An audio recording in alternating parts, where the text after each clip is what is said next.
Dr. Paul Nolting is a national expert on math learning and how to improve math success. Over the past 30 years, he has helped thousands of students improve their grades and thrive in their math courses. During this time, he's also conducted and published research on the attributes that make learning math unique, how students can improve performances on math tests, and how colleges can best set up their curriculum to foster success in mathematics. The following clips are excerpted from a series of interviews with Dr. Nolting, filmed for an upcoming project. They cover just a few of the many subjects he will talk about during his speech at the National Association for Developmental Education Conference.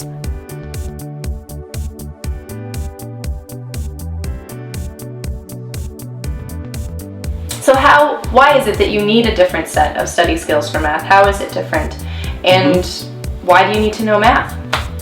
Well, a couple of things. One is the study skills are different because math is more of what we call an active sport. Now, people don't think math is a sport, but it really is a sport. In a sport, you got to practice. In math, you got to practice. Also, math has its own vocabulary, so you got to learn the vocabulary. And again, math is sequential, so whatever you learn today, you need it. Like in a history class or sociology class, you take the test, you forget. You take the test and forget. In a math class, if you take the test and forget, then you can probably fail the next test. So it is.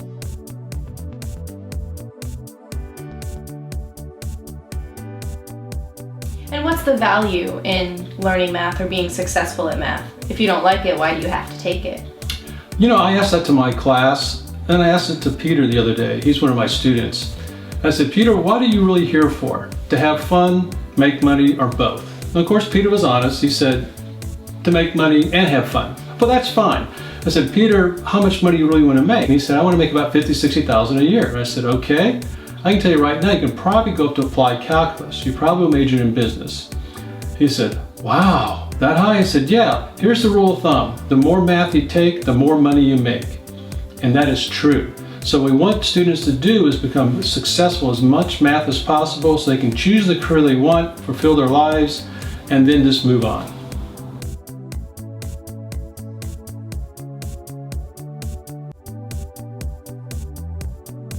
Now, working with Sandy had so much anxiety she could hardly walk into the math class. When it came test day, she got sick before every test. I talked to her about that and found out she had fears of math anxiety and test anxiety back in third grade, and she still remembers that. She still thinks this instructor is the third grade teacher. So he taught her some strategies and techniques. I got her where she could actually walk into the classroom, sit down, and be calm and relaxed and take her test. Her grades went from basically D's to B's immediately, just because she could remember the information during the test and process it.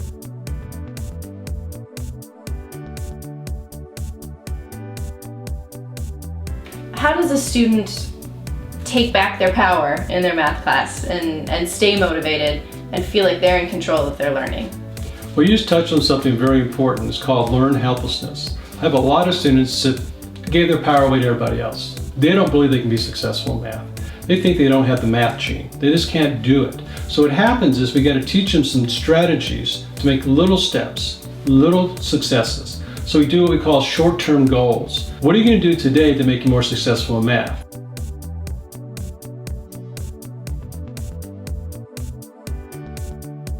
Dr. Nolting's talk will also include other topics, such as the variables that contribute to math success, redesigning math curriculum, improving math academic support, and improving online math courses. Dr. Nolting will provide theoretical concepts and practical suggestions to improve math success, and will also make the case for a National Math Summit.